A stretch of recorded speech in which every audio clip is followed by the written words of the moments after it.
অনেক মিষ্টি। বিদেশি রামবুটান ফল খেয়ে স্বাদ ও পুষ্টি গুণাগুণ সম্পন্ন হওয়ায় ব্যক্তিগত চাহিদা পূরণে শখের বশে রামবুটান ফলের গাছ রোপণ করেন ডাক্তার আকেইপ্রু চৌধুরী। সংগ্রহ করেন বিদেশি 5 প্রজাতির রামবুটান চারাগাছ। তো আমার এখানে 5টা দেশের রামবুটান রয়েছে, যেটা ওই দেশের জনপ্রিয় এবং হচ্ছে খুবই বিখ্যাত বলতে পারি রামবুটানের ক্ষেত্রে ওই দেশে। বাড়ির আমার পাশে যে পতিত জায়গা আছে 2 একর, এখানে লাগিয়েছি। তো এই বছরই ভালো ফলন আসছে। প্রথমে বসতবাড়ির 2 একর জায়গায় বিনজাই, রংরিয়ান, কুইজন সহ সর্বমোট 5 প্রজাতির চারাগাছ রোপণ করেন তিনি।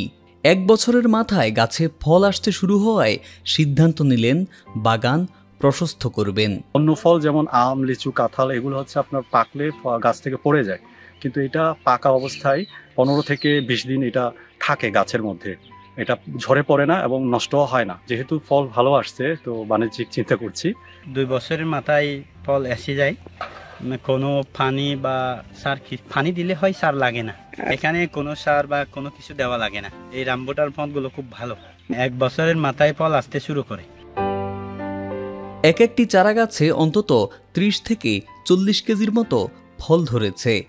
নিজের চাহিদা মিটিয়ে ভালো দামে বাজারজাত করতে পেরে খুশি ডাক্তার আকেইপ্রু চৌধুরী। চাষের ক্ষেত্রে এটিকে আমাদের হিলের আমাদের যে ঢাল রয়েছে, সেই ঢালে অন্যান্য ফলের মতোই আমাদের একটু বড় আকারের গর্ত করে এটাকে চাষাবাদে নিতে হবে এবং যেখানে একটু পর্যাপ্ত সূর্যের আলো রয়েছে সেই স্থানগুলোকে বেছে নিতে হবে এবং যেখানে আমাদের বৃষ্টির পানি বা জলবদ্ধতা থাকে না সেই অংশটাকে আমাদের রামবুটান চাষের জন্য নিয়ে আসতে হবে।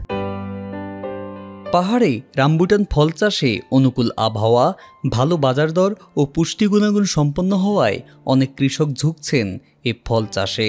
রামবুটানটা অনেক চাহিদা বেশি।